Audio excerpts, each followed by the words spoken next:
It's not how many atoms are in an atom bomb. It's how many are split. How many are split in an atom bomb? The answer I found was this, quote for quote, verbatim. A lot. Cite your sources, sir. So what would happen if just one atom was split? Dictionary.com. Okay, that's credible. What would happen if one atom was split? Would it not be a big explosion? Well, you'd probably kill a guy if his name's Adam. Alright, let me look it. This man is on his dad jokes today. If you split an atom. Oh, if Eve would have, if Eve would have split Adam, we still would have the same problem, huh? If Adam would have split Eve, Becomes Steve. what? I don't know.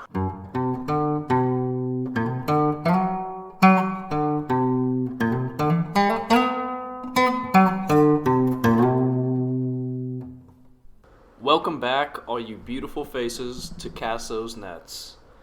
This is episode 6. We are happy that you are joining us today.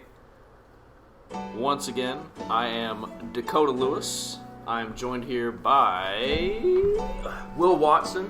And Billy Harrison. Billy Harrison. This is episode 6, as I just stated, and today is going to be just another relaxed, kick-back, chill day. We don't have too much planned, but we do have some really important topics that we want to get to, and just right out of the gate, we want to go ahead and start talking about our verse of the day.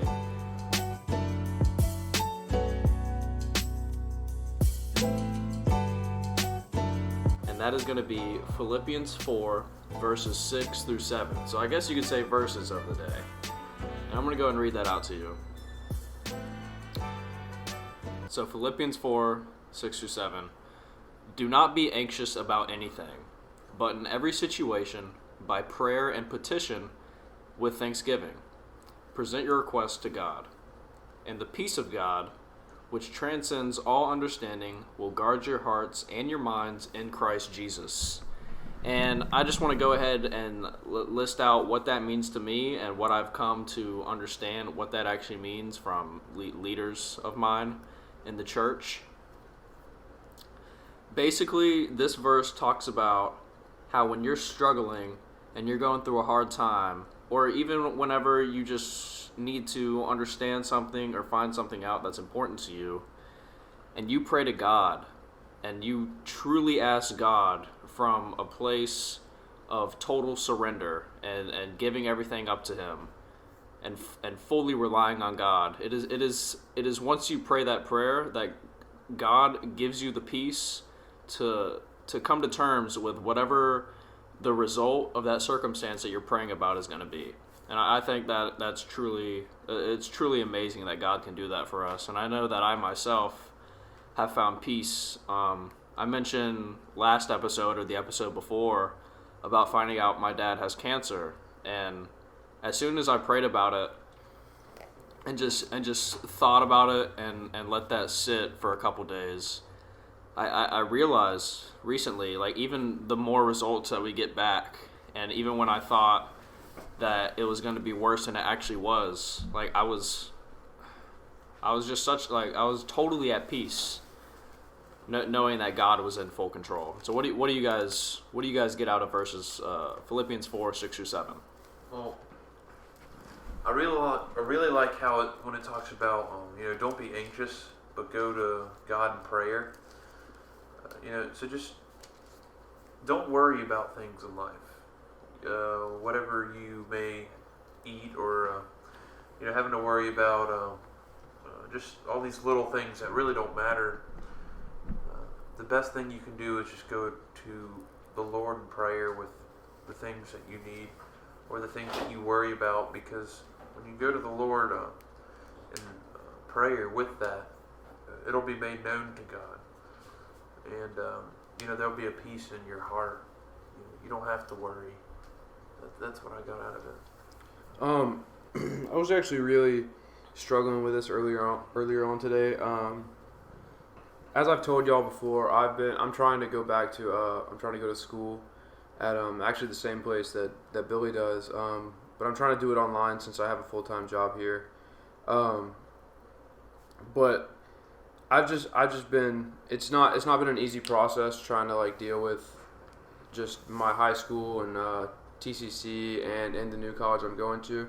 So today I was really just like being very anxious about what the future holds for me, and I prayed a lot today just for the Lord to not even show me what my future holds, but just to like the verse says, help me be at peace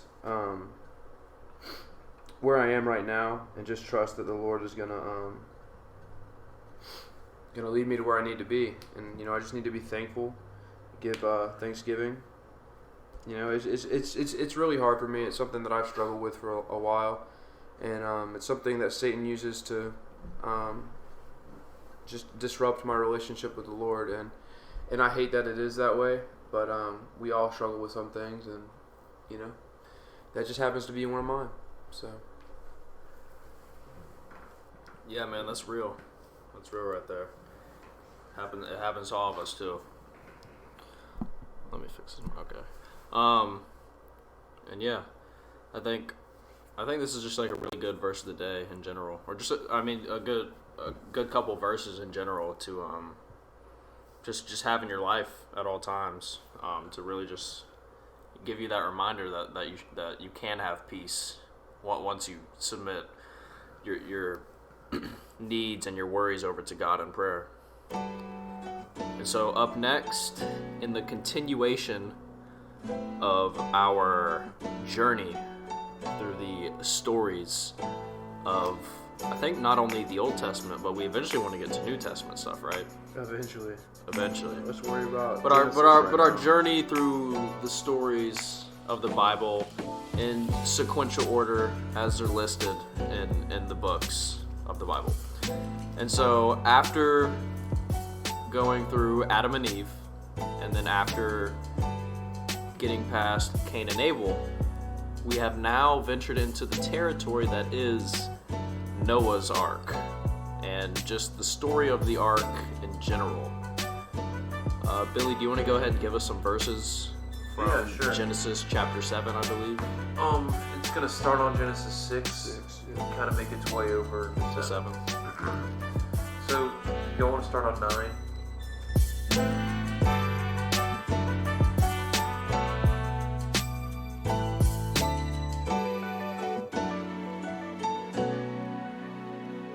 Yeah, we'll start on verse 9. So we're going to do Genesis 6, verse 9. That's where we're starting. And it says, these are the generations of Noah. Noah was a righteous man, blameless in his generation. Noah walked with God, and Noah had 3 sons, Shem, Ham, and Japheth. Now the earth was corrupt in God's sight, and the earth was filled with violence. And God saw the earth, and behold, it was corrupt, for all flesh had corrupted their ways on the earth. So yeah, in this part, you see the whole world is falling apart. The whole world is evil. So you kind of see why God has to flood the earth, or like why He decides to in the first part. Yeah. So I mean, Everyone's turned wicked. Yeah. Except for one. Except for Noah. Where it talks about how he was blameless. He was a righteous man, and he walked with God. Yeah, he That's walked crazy. with God. And I believe in this time today, if you look up to God and you try to live out a godly life, you will feel the presence of God. He will be with you, just as he was with Noah. Not like physically, but that'd be pretty cool though. That would be pretty awesome. It's like, hey, this is my friend. He's God. He's the creator. Yeah. Yeah. Watch what you say. Watch what you say in front of him. But really, it's like, yo, I have this friend in the Creator, and you can have him too. Yeah. Yeah. Like, he's not just exclusive for me. Yeah. Or he's not just exclusive for, if you think about it, like a group of people. He's not next to us, but like he's in us. So he's for all of us. Yeah. I mean, the Holy Spirit is in us. Yeah. I mean, well, something that just absolutely blows my mind is just the fact that literally everyone in this world is evil, except for one family in the whole world. I mean, the fact that this guy would look up to God when no one else will, I mean, I think that's pretty amazing. It takes a lot of courage. Yeah, and I mean, to a lesser extent today, but barely, almost. It seems like sometimes. But, I mean, if it feels like you're the only one, whether it be in your family, in your school, and in any group of people, if you feel like you're the only one that knows Jesus and that loves Jesus, I mean, don't use that as an excuse to not talk about him.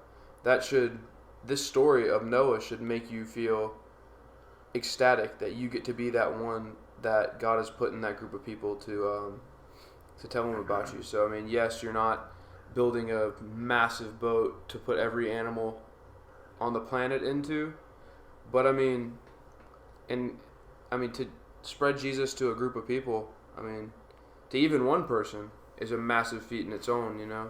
Yeah. So I mean, just use the story as an inspiration for that. Yeah, absolutely. So in the verses we just read how there's Noah and he's a blameless, righteous man that walks with God, and then there's a world of wickedness. Now we're about to read about how God is talking about how he's going to destroy the world, and he's going to tell him what to do. He's going to tell Noah what he's supposed to do. So it says, and God said to Noah, I have determined to make an end of all flesh, for the earth is filled with violence through them. Behold, I will destroy them with the earth. Make yourself an ark of gopher wood, make rooms in the ark, and cover it inside and out with pitch. Alright, and so 15 and 16 just talk about like the dimensions and all this other stuff, so we don't have to go through that. But just from this, and with those dimensions and just building an ark, I feel like that takes a lot of determination for Noah. I mean, I guess realizing that the world's going to end is pretty big inspiration to build a big boat so that you can survive. But I feel like that takes a lot of determination, a lot of drive. It definitely does. And I mean, some people might look at it as like, oh, well, he has God literally speaking to him to tell him to do this. Like, why wouldn't he want to do this? But it's like, we have God speaking to us every day. Yeah. We have conviction on our hearts every single day or every time we do something wrong. And how often do we listen to him, really? Yeah. How often do we really sit there and think about how bad we've betrayed God and really take that to heart and be like, oh, I'm actually going to listen to him this time. And it's really like, no, I'm going to just spit in his face again and keep sinning. And it's, I don't know, that's just one way I can look at it, because I know I spit in God's face every day. Yeah. And you know, I feel like some people, they think, well, yeah, they have it easy, or it's easy for them because God is with them. Well, I feel like people could have that opportunity too, but they choose to not. They choose to not accept it, you know. And just as you see, Noah was righteous and blameless. You know, he chose to be like that. It's not like he was just happened to be blameless and stuff. You know, he actually knew God's heart, and decided to live his life that way. And I mean, even if you're in a place in your life where you feel like you're far away from God and that God's not speaking to you, I mean, all you have to do is open up, you know, the book that he's given, like his word. Like, he's given you the instruction. He's given you his word on what he thinks about everything. Yeah. And so even if you're in that dark place to where you feel like your connection with God isn't there, you feel like everything's going wrong, everything's bad, like God's not here with me, God doesn't love me. I mean, he loves you enough to give you an instruction manual, and that's not all the Bible is, but that definitely falls under the plethora of things that it can do. I mean, he gives you something of an example of how to live your life, like Noah, like someone who knows his heart. So I mean, and I mean, I understand that knowing all the stories and all the lessons from the Bible is a very big task, and that, I mean, I'm not even close to that, but I'm just saying, like, I mean, even a verse out of the Bible is still God's word. So I mean, you never know. It never hurts to look at it. So, it also never hurts to start. Yeah. Yeah. I mean, it is cool to just know that we all have the opportunity to get closer to the Lord. We all have the opportunity to come near if we are willing. But that's the problem. We're not willing. Yeah, some people are just not willing. Everybody at some point. Yeah, that's true. I mean, as soon as everything starts going good, we seem to feel like we got this. Yeah. You know what I mean? We just completely look past the person that got us there. Try to do our own thing. Yeah, and then it blows up, and we're like, "Oh God, you don't love us," and we're like, we're completely oblivious to the fact that He's the one that put us in that situation in the first place. We're the ones that messed it up. Yeah. Yet we blame God because He didn't do everything exactly how we thought. Even though He's doing everything that He thinks He knows is right. Yeah. Because He loves you, but you're still gonna look at God and be like, "What? Why? How could you do this to me, God?" It's basically like the whole Bible. You know, something good happens to the Israelites or someone in the Bible, and you know, they completely, like, at first they're like, "Thank you, God," but then they take their eyes completely off God and they do their own thing because they're in such a good position. And then Dude, they start going so down. fast, bro. Yeah. It's crazy. Like, dude, just look at Exodus, bro, and Moses. He many times. He's like, "Bro, I'm gonna go up on this mountain for like maybe I don't know exactly how long it is, Like but 40 days or something. oh, he was up there that long. I don't know. I think so. I mean, I didn't okay. know it was that long. Like, that's a long time, but still, in comparison to how long they were, like, even in Egypt. Like, I mean, he's like, "I'm gonna go up here for a few days, like, just be cool." And they're like, "Okay, yeah, I got it." As soon as he goes up on the mountain, his brother, the first priest, Aaron, was like, "Hey guys, give me all your gold. I'm gonna make us a calf to worship." And it's like, did you not just see what God did for you? Yeah. He split a freaking ocean for you to walk through, and your first thought is, you know what?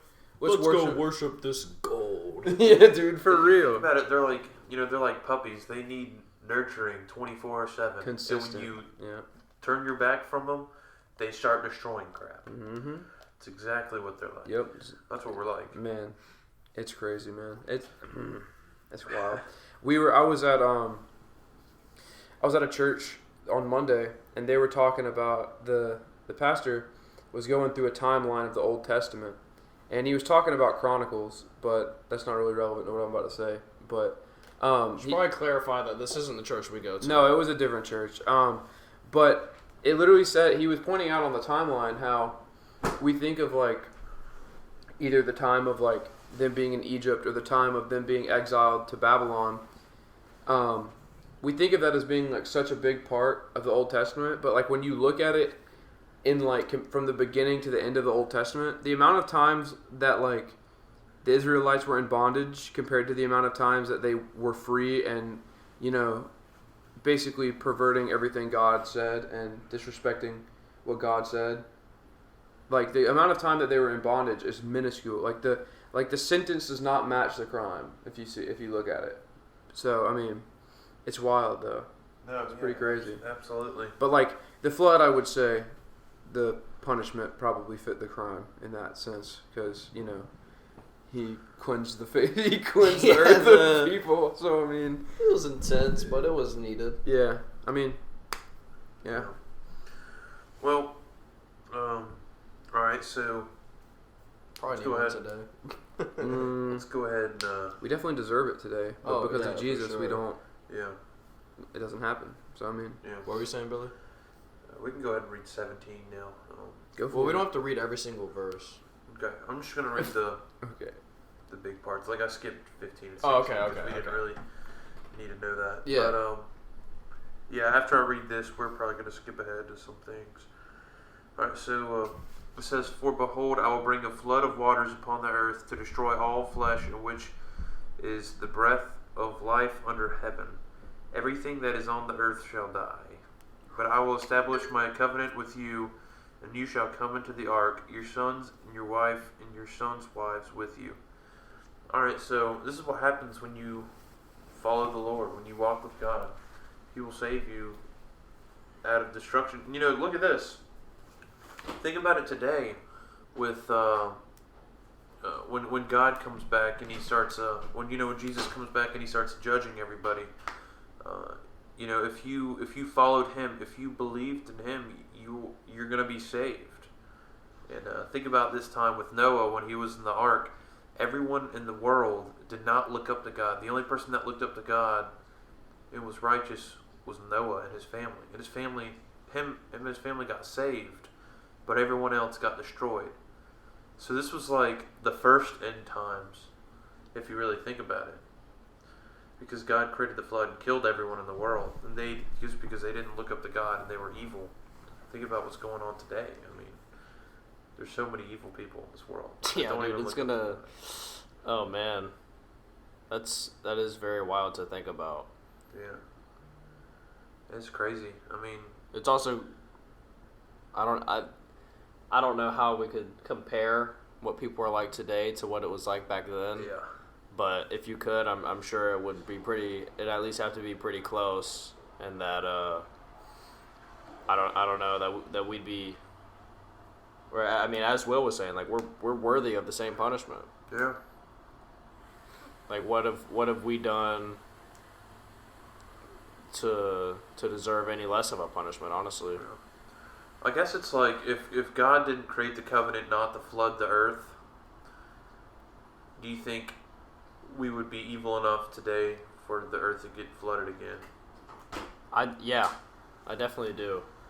I definitely think that at least with all the I feel like the population is a lot bigger today than it was back then. Yeah. I feel like all of the I guess how you'd say perversion of the Christian faith and of God and Jesus that there is today, like it's unacceptable.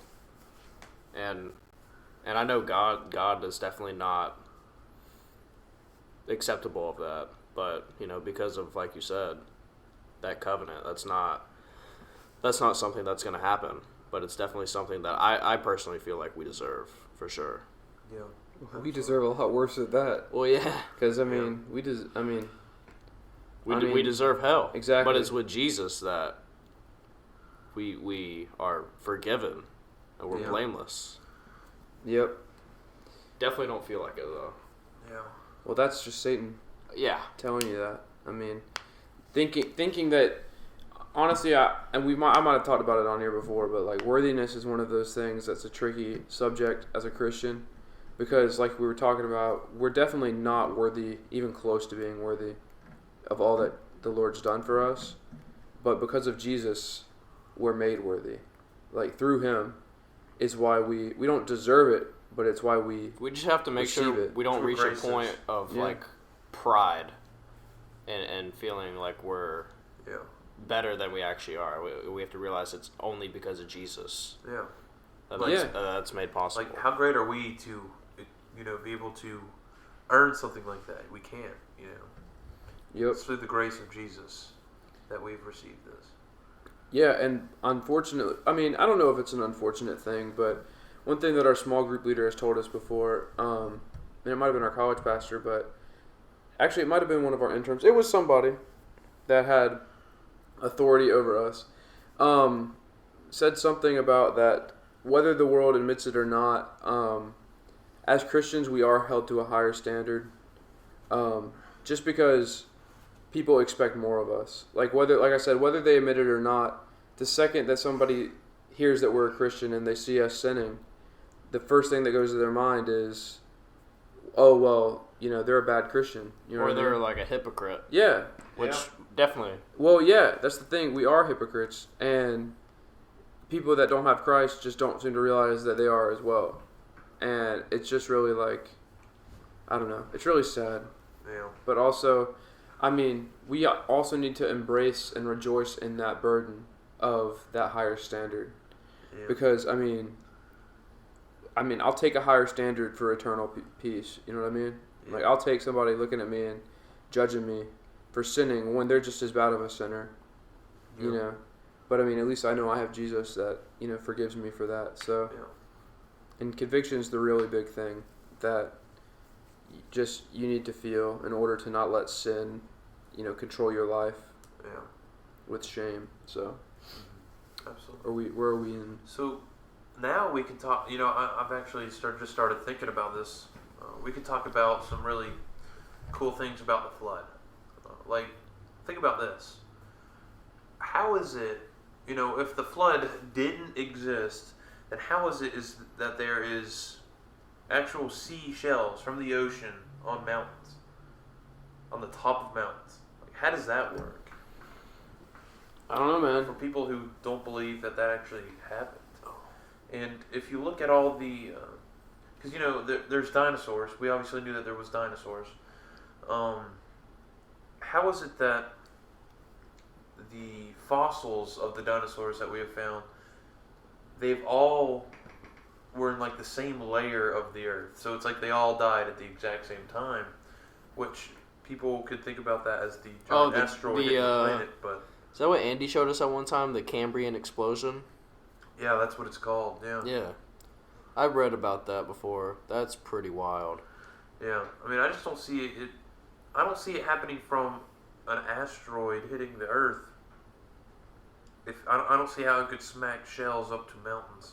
I just don't understand that. Dang. Or how they found a boat on top of a mountain.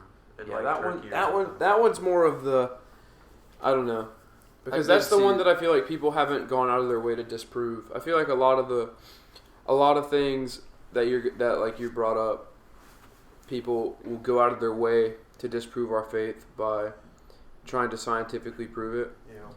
Or coming up with something that they call scientific. You know what I mean? Yeah. Because people like to look past the fact that science actually proves God more than it disproves him. But Oh, yeah, for sure. but that's a different topic for a different day. Yeah. But the boat, finding an ark on top of a mountain. I saw that a little while ago about the boat being on top of the mountain in, I think you said Turkey. I think it was like somewhere around there. Yeah. And I remember watching like multiple videos on it, and I watched this one like 15-minute long video or so, and they're like going. It shows like still images of them like digging through the mountain, and like into like where like I guess like the boat had like maybe like somehow like grown into the mountain, like the mountain had grown through the boat. So I don't know. It was like it was like stuck in ice or something. And so they're like showing like the different support beams, and there was like parts where they show like the chains that were used to hold the animals like in different sections. Really? That's cool. And I was That's like, wild. and I mean, it's not like you need scientific proof like that to help support your faith, but when you see that, it really like just shows kind of like how amazing it is. How the heck did that happen? Well, dude, yeah. Like, Just in what you just said, when you need scientific proof to prove your faith, I mean, Do you really have it? no, scientific proof is awesome. Like that's like I said, it just proves God. But the whole point of faith is in those areas where you don't know, where you don't have that scientific Without proof. seeing, That helps you believe. You believe through the faith. Like it's not finding a boat on top of a mountain or finding seashells in mountains or anything else like that or having the shroud of Jesus That or can give you confidence. that could be something you use as in like to show people like, hey, like to show people that don't have faith, I guess. People who they look at science for their belief. Yeah. Whose faith is in science instead of their faith being in the Lord. Yeah. So I'm definitely happy my faith is in the Lord though, because no matter how far science advances, they'll never have every answer. You know what I mean? Okay. And I have every answer I need through Jesus. Yeah, So absolutely. now I love science though. Don't get me wrong, it does amazing things. It heals people. It provides food for people. It does all these amazing things. So I don't want you guys to think that I'm sitting here saying science is evil and science is against God, and you don't need science because we have God. That's not true. I'm just trying to say that science proves God more than it disproves him. So think about like how minuscule creation goes and down to the atom, and then how massive it goes into the universe. Like how can you see that as just a random like fluke? Like the complexity. Like it just exactly. Like just how intricately and how massively the design is. Like how do you look at that and you're like, yeah, that just happened because it happened, you know? Yeah, absolutely. It's like, I don't know. I personally feel like the more scientific discoveries that I find out myself, like not like I just like invented the atom. No, like whenever I find out stuff like about new galaxies or just new technology being invented in general, or just like you know what I'm saying. Anytime I find out all this new information, I'm like, wow. Like, it just shows the endless creativity of God and everything that he made. And that just makes me, like, ever more, like, fascinated, I guess. Because, like, it's wild. I mean, if you really think about every little detail and just learning more in general and finding out new things about our world, it's like God really did something here. dude, seeing how how small. Well, you can't even see it. It's so small. Like, knowing how small an atom is, and then, like, think about what happens if you cut an atom in half. Like, what happens? Just a massive explosion. Like, the amount of energy that fits in that unseeable, like, particle, and the amount of energy that can be, like, possessed within that is just insane to me. It's like... Wait, is that true? What? That whenever you split an atom, there's a huge explosion? It's an atom bomb. That's what an atom bomb is. Well, yeah, I don't think it's just one atom, though. What happens when you split an atom? Like atom bomb, like, it's not, like, they don't just mean singular atom. I don't know. I don't like the face Will just made, because he's like, I have no idea. He's like, wait, really? It could be. I'm not a nuclear It scientist. could be. I don't know. So, You get the gist of it, though. It can't be that many. The gist? Atoms. well, speaking of really cool things like that, have y'all ever heard of the The Whirlpool gist. Galaxy? The gist. The gist. The gist. You got the gist. Have you ever heard of the Whirlpool Galaxy? Isn't the Milky Way a whirlpool galaxy?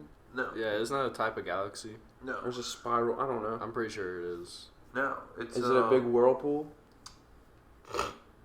Honestly? No, I'm just kidding. It might be a black hole. No, at the center of this Whirlpool Galaxy, I don't know which Whirlpool Galaxy, but it's at the center of a Whirlpool Galaxy. And there's a picture that they took of it, and it's like in the shape of a cross. The Hubble telescope took a picture of it. It's really cool. Yeah, dude. I mean, and then you look at that, and then you look at something like laminin, and it's like, that's what it's called, right? Yeah. Yeah, and it's See like, that? that's literally an example. Like, he's showing us a picture of a galaxy with a cross in the middle of it. That's what he's showing us. That's taken by the Hubble telescope. But then, and what laminin is it's like this cross-shaped, like, fiber that, like, holds cells together? Or It's the protein molecule. yeah. It holds everything in your body together. Yeah. Shaped Like the cross does to our spirits. Yeah. It's like in the verse of Colossians, that the Lord is before all things, and in Him all things hold together. Mm. So, He holds us physically together and spiritually together. Yep. Big facts. Pretty dope. I just wanted to go back real quick, because I love proving Will wrong, because he's my How roommate. many atoms are in an atom bomb, Dakota? It's not how many atoms are in an atom bomb, it's how many are split. How many are split in an atom bomb? The answer I found was this, quote for quote, verbatim. A lot. Nice. Cite your sources, sir. So what would happen if just one atom was split? Dictionary.com. Okay, that's credible. What would happen if one atom was split? Would it not be a big explosion? Well, you'd probably kill a guy if his name's Adam. Alright, let me look Dude, at this man is on his dad jokes today. Oh, If you split an atom. Oh, Kill a and guy. if Eve would have, well, no, if Eve would have split Adam, we still would have the same problem, huh? If Adam would have split Eve. Become Steve. What? I don't know. No, because Started thinking of rhymes. then he would have murdered somebody, and then that would have been sin. So there's really no way around it, honestly. Yeah. So yeah, it's just splitting a singular atom. It says it's just releases a little, like, minuscule energy. Sorry about that, then, everybody listening, all 20 people. Hey, bro. Could Yeah, be 21. I was wrong. I'm sorry. You want to hear me say it again? I would. Everybody, I'd like that. I was wrong. Okay? What were you wrong about? I was wrong when I said Dakota was my best friend. Well. Everybody? I'll take the dub. Okay, I'll take the dub. that's fair. What are we talking about now? I don't know. So we can move on to the next session. All right. Session? Yes. section. He's not gonna go back on this. He's gonna be like, yeah, session. Yeah. We record these in little sessions, guys. Yeah, We just every edit it 5-minute all- intervals. We edit it together so it sounds like we're Yeah, talking. we're gonna go on break. So Dude, we'll don't- see you dude, next- I'm just Don't kidding. mess with them, bro. They're all gonna think we went Now on they're a gonna break. think that we actually do split it up. We'll Yeah. just sit down and do it. Dude, we're not going on a Just break. have a moment of silence so it will like. Oh, dude, no, this is sounds not like the. it moment sounds like it's. This Guys, is not the split it. appropriate time to do a moment of silence. A That moment of is for silence for this podcast when people hear us having this conversation on it. They'll be like, Sounds what are you even like talking the about? last podcast we ever recorded. That's not true. But Billy is gonna leave at some point. I am. I gotta go back to school. We've already had discussions about still being able to do it. Yeah. It's possible. We'll see what happens.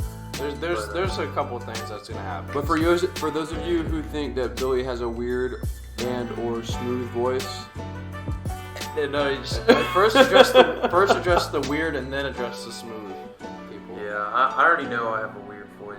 and smooth apparently, And Yeah. smooth. and the smooth voice. I For don't everybody who even know thinks how that, don't worry about it. He might still be here. I don't know how I have a smooth voice. But if I you don't think know his how voice he is did it. weird and you don't like it, then he might not be here. We'll see what happens. That's true. Comment and leave a Comment if you want Billy to leave. That is true. Let me know. Dude, everyone's gonna comment, be like, Billy's the best part. You two leave. Yeah, We're gonna dude. be like, "Oh." Billy needs to find some different co-hosts. Dang.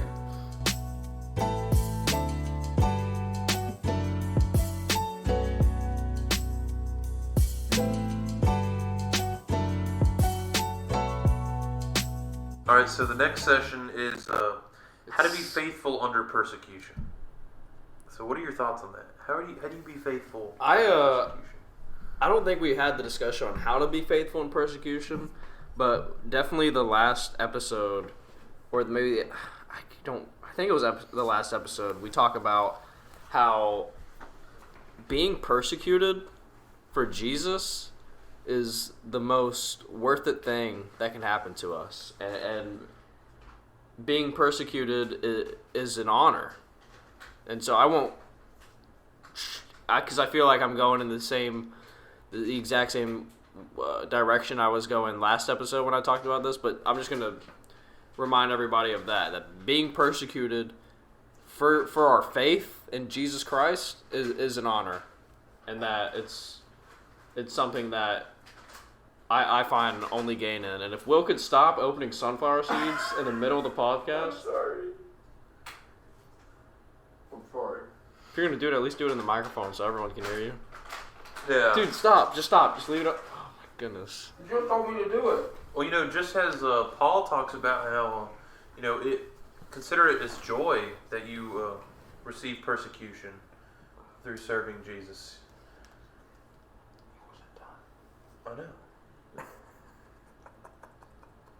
Finish.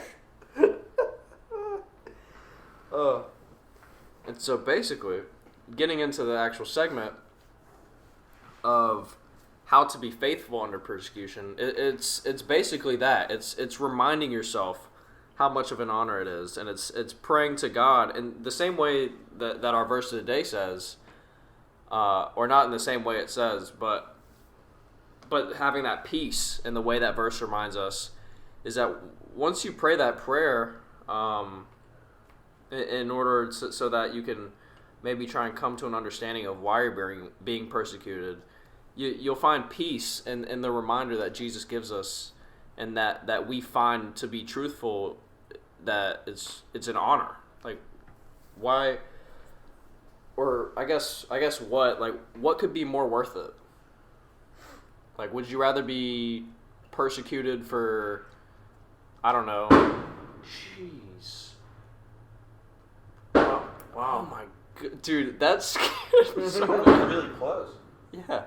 Is someone setting off fireworks at 6 in the afternoon? Yo, Right in our backyard? I really hope that's firework. Dude. I hope it better be. Alright, sorry for the slight interruption, y'all. I don't even know what I was saying. Alright, what do you guys think about how to be faithful under persecution?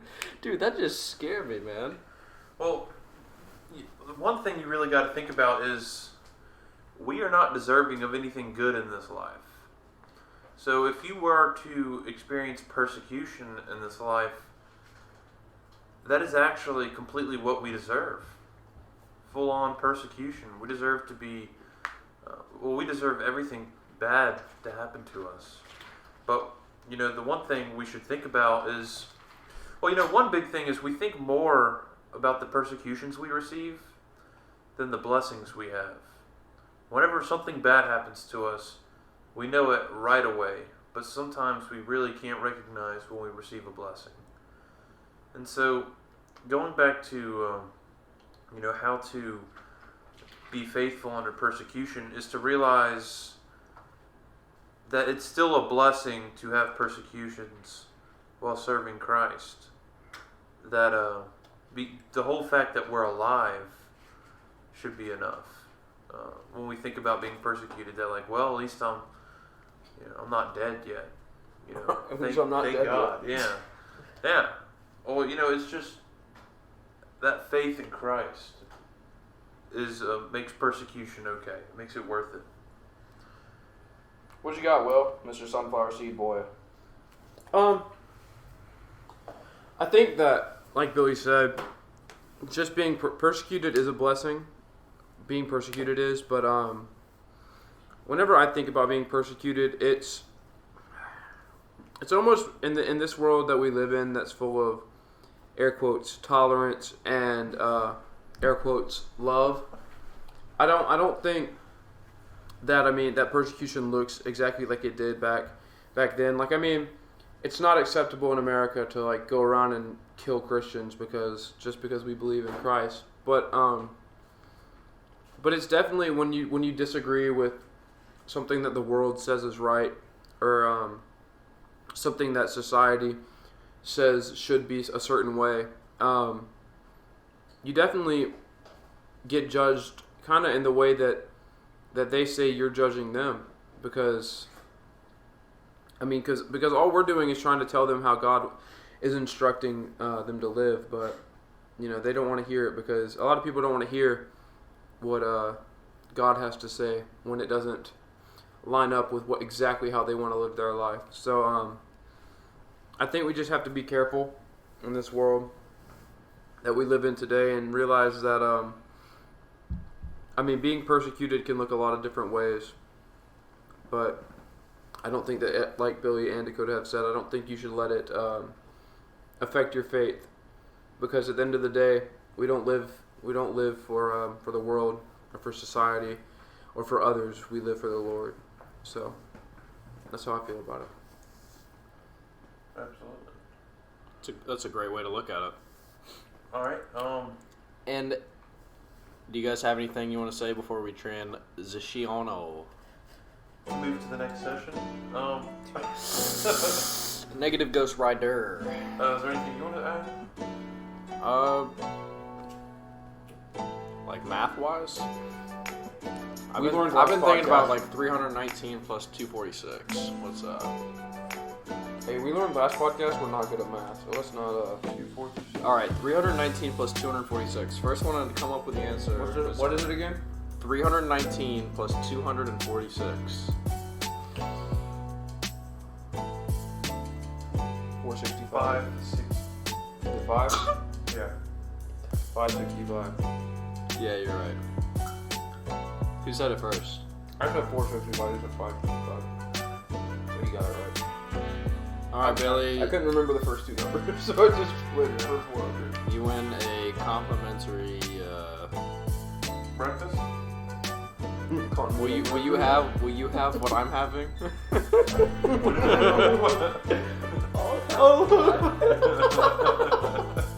Oh, that's what I'm having. So the next topic we're going to be talking about is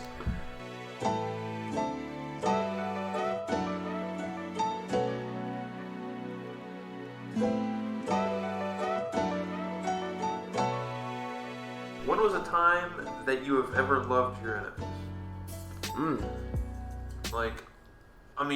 Not even necessarily love, but pray for your enemies. Yeah. Or not even an enemy, someone that's just wronged you. I think this is definitely something that, not just now, but always, people have struggled with, because at the end of the day, there's a reason that they're your enemy. There's a reason you don't like them. So, I mean, honestly, one of the hardest things in the world is to pray for good things to happen to somebody that you hate or dislike. So, thinking about a time that I've done it, though, I don't know. I honestly can't think of any. I mean, not that I can't think of people I don't hate. I just can't think of any times that I've done it. I have this. So, I won't say names or, like, anybody specific. But there has been times where I have felt persecuted because I believed in Jesus, and there's been people that have close to me that made me feel that way. And in the moment, it feels really bad. It really does. But afterwards, and you're just thinking about it and praying about it, and it really helped me, because I was like, it's not like I was struggling to go to bed, but I always pray right before I go to bed just to get things off of my mind. And so I prayed about them. And I prayed that I just prayed for them and their relationship for God, because they didn't have one. And they still don't. But it's just that they can slowly have their hearts open to Jesus. And I think in that moment where you do pray for somebody who has done you wrong, it really provides you peace with that person, and it gives you the just the ability and the will to be able to keep speaking life into them and being an example. Do you got? Will, you say you didn't have anything? I kind of thought of one while you were talking. One thing that's happened the most recent thing I can think of to do with this topic, not my enemy per se, but not at all actually, but just praying that just praying that somebody's not being dishonest with you, and just feeling like you've been betrayed by somebody that is close to you, that is your friend, that does love you, just feeling like that, and then but just praying for them and praying that the Lord gives you the right words to say, and then just seeing the next time you see them that the Lord has been working through them, and that all it really is Satan working his way through your relationship, trying to tear you apart. So just, I would say, whenever you don't know someone else's heart or someone else's mind, don't just assume that you know what's going on with them. Just pray for them, and then when you do get to talk to them, try to be understanding and have an open mind and open heart to see where they're coming from, because who knows, it could be, you could be a complete misunderstanding. Yeah, absolutely. What about you, my friend? Well, My friend. I wouldn't really say enemies with my situation. I guess sometimes it's just whenever someone says something. None of us talked about it. Yeah, it's like we all started it like that. Yeah. You're not really my it's enemy. like, let's talk about our enemies. Opens up the session and he's like, nah. Yeah. I wouldn't really call them my enemies. Yeah. Well, just sorry. Just the people that can frustrate me or annoy me, and I just have that thought of, I wouldn't say hate in my heart, but just dislike in my heart. People that I would just dislike throughout the day and stuff. I feel like having to pray for the people that you dislike or people that annoy you is pretty hard. It can be hard. It can be a hard thing to do. For sure. And I think the most recent one where I've prayed over a person that really annoyed me was when I was trying to get my tag renewed on my truck. And I went to the tax collector office, and having to deal with the lady at the tax collector office, she was very annoying to me. From just my personal experience. And I was thinking about it, and I was like, she's a human just like I am. She probably has a family back home, and she's probably a lot like me, and so what's so bad about praying for her? What's so bad about having a blessing? And so yeah, that's probably the most recent one that I've had. But when you really think about it, it makes you feel bad because you're like, man, do I really pray for a lot of people who I think annoy me or have wronged me or something? I think that's something that we could all improve on. Yeah. And I just realized I'm not even next to the microphone. But yeah, that's something we can all improve on, is just finding seeking situations for, conflict, I guess, and praying You're for annoying. that. So, hey, annoy me. It's like, hey, do you mind annoying me? Hey, do you mind just saying, like, being a jerk to me so I can pray for you tonight? No, it's like just finding that every situation you're in, knowing that there's always a prayer that can come out of that, and that there's always glorification that God can gain from that. Yeah, I think that's really important. Always being in prayer, and I think always having someone to pray for is not only like glorifying to God, but also like I find that when I do that, it just makes me feel good because I feel like I'm like serving God in that act. Yeah. Which we are, for sure. Mm-hmm. It's glorifying God. Yep. If you think about it, yeah, it is. I mean, a thing with praying is, like Dakota was saying, there's always going to be somebody to pray for. The thing that I've really noticed, the biggest difference in my life that praying has had is, like, whenever you think about it, whenever, like, the thought of prayer, like, enters your mind, like, pray about it. Like, don't just say, like, I'll pray for them later. Like, oh, it's a good idea to pray for them. Like, as soon as that idea for the prayer, or as soon as the idea of prayer enters your mind, and you don't even have to close your eyes, because a lot of times ideas enter my mind when I'm driving, and I'm not going to close my eyes when I'm driving. So, like, just talk to God. I mean, He wants to hear from you, and He wants to hear you praying for others. So, I mean, it's really not that hard to pray. I mean, I know it can be a difficult, habit to start, but, talking to your all-loving, all-knowing Creator is really not that hard of a concept. Yeah. Once you know how to do it. Absolutely. That's good. I like that. You like that? I do. Oh. Billy, you want to transition us Yeah, sure. into a So, new session? yes, the next session we're doing. Pet Is, peeve, man. We're going to be talking about the country that we're going to pray for, the missionaries that we're going to pray for. Now, this I country... think country and missionaries is appropriate. Yeah. So what's this country called? Bhutan? This country brought to us by random.country.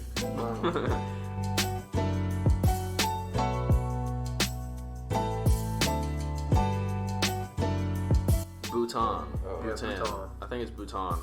And just to give you some facts, hopefully these are facts. So I'm going to tell you, alright, this first part is from Wikipedia. So this may or may not be a fact. But this says, Bhutan, officially the Kingdom of Bhutan, is a landlocked country in South Asia located at the eastern end of the Himalayas.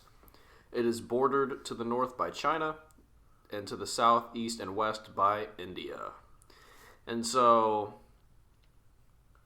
that's just a little bit of basic stuff about Bhutan.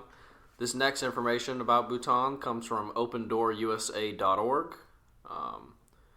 I think this is a Christian organization because it gives a lot of stuff about Christian persecution in the country. It says the population of Bhutan is 826,000. Someone needs to do math. Okay, let's see What if is we can it? get this right. Let's do it in our heads. Okay. What is it? So, real quick. Divide 30,000 by 826,000. That's not going to happen in my head. I'm sorry. It's 0.03. All right, so so there's 30,000 Christians in Bhutan, and there's 826,000 people that live there. So the percentage of their population that is Christian is 3%. Their main religion is Buddhism. They have, it says government, their leader. And so it says, the profile of persecution, it says for violence, there's 65% violence when it comes to being persecuted. There's 83% of persecution in church life. I don't really know how they... Okay, I'm not going to read that because I don't really know how that percentage works. So this says... This is also on the OpenDoorUSA.org site. It says Christians are pressured to abandon their faith there. It says all Bhutanese citizens are expected to follow Buddhism. Converts to Christianity are watched with suspicion and often face pressure to return to their former religion. Religious leaders, the local community, and family often cooperate in trying to persuade converts to abandon their Christian faith. No churches have official recognition by the state, which means that Christians are technically worshiping illegally.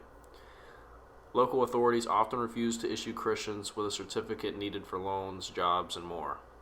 Persecution in Bhutan has never been particularly violent, and no violence was reported this year. However, violence can go unreported. And so there's even more stuff. There's a little bit more stuff about it, but I think we have a lot of information right there, and that is wild. Think about how lucky we are to live here, and not have to face such harsh and extreme conditions. Yeah. See, like here we worry about, our main focus is about, trying to not sin on a daily basis. But with these people, it's like worrying to stay alive as a Christian on a daily basis. Persecuted by their own government. Yeah. Just imagine that. Like, that's insane. And we're not saying that we didn't know that countries do this to Christians, but it's just I don't know. You actually think about it. Yeah, because we know that it happens in North Korea and just China and Afghanistan. Just a lot of different places in general. But whenever you actually read into the details of these places and just really sit down and think about how they're worshiping illegally. Yeah. They have no church that's recognized at all by the entire government. What do you think about that, Will? I mean, it is pretty crappy that, you can't really worship there without being persecuted. But I think it just goes to what we talked about today with rejoicing in that persecution. And, they're definitely put more to the test than we are there. So, just as we experience trials more here than they do there, they're experiencing this trial more than we do. So, we really just do need to be praying for them that they can live through this persecution and spread the word of Christ to all of those people that don't know Him. Who wants to wrap us up in prayer? I think it's Billy's episode. He gets it. All right, yeah, I'd love to pray us out. Father, I thank you for this wonderful day you've blessed us with, that we are once again alive to proclaim your good name, Lord, that we can give glory to you. We thank you for that. Lord, I pray that we can really just take the heart about what we talked about in the podcast. We can look at Noah and the inspiration he has put in our lives. Oh God, that you have put through him for him to put through us. Lord, I pray that we can see his dedication as something that we can do in our daily lives. Lord, and I pray that we can look at persecution in our Christian faith, Lord, and we can find the joy within that. We can really truly receive joy through our persecution. And Lord, I pray that we may love our enemies, even when we don't see reason to love them, when it's hard to see. Lord, I pray that we may learn to love and pray over our enemies, people who have wronged us, Lord. And I also pray for this country that has came to the point where they're persecuting Christians, Lord. I pray that you may be with the missionaries in this country. Lord, let people's hearts be opened. Melt those hearts of stone, Lord. Break down walls. Let people realize that you are the way, Lord, that you are the perfect love that people have been searching for. Let people realize that. Bless them, and when they get persecuted, let them see this as joy, Lord. And I pray all this in your name. Amen. Amen. Amen. Boys, I really enjoyed this podcast. That was a good one. Hey, you can't say at the same. Hey, Jinx, you owe me a soda. We're under a roof. What? You never heard that? That was always the thing that I heard with the jinx.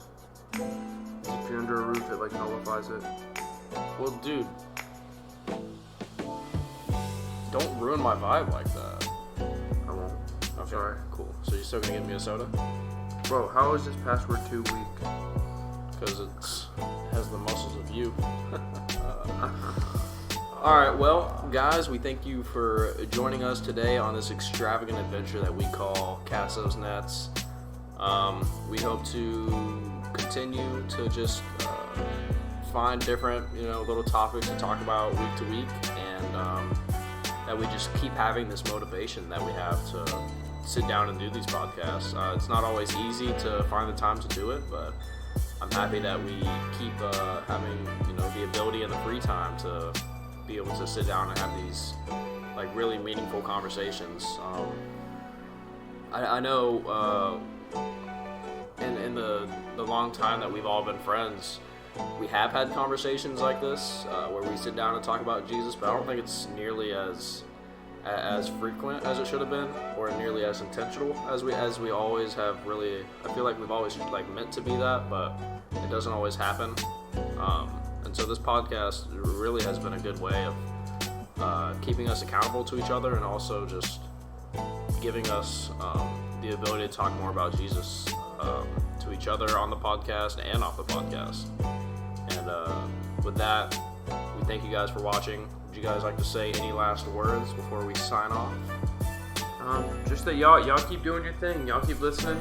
Y'all keep giving feedback. I mean, yeah, y'all send in questions, comments, suggestions. Send us a picture if you listen to the podcast, or that'd be hard. Do that. We can make it our new photo for our podcast. Yeah, because we're never gonna update a photo that we took when we were 15 years old, and so that's the photo. That's the only photo we have of all of us. Yeah, it's kind of sad. That's crazy. It shows our innocence. We've only been What? We've only been friends for. No, that's actually not true. What? Shows our innocence. We're so innocent. Yeah. Shows what we look like. No. Dude, we're honestly probably No, a lot probably- worse than when we were 15. Yeah. Oh well. Wait, what'd you say, Will? Huh? What'd you just say? So we were probably worse when we were 15. I mean, probably. Yeah. That's what I'm saying. I don't think we were more innocent. I don't think we were actually 15 in that picture. I don't know. Honestly, it doesn't matter. Dude, Billy has babies in his knees, bro.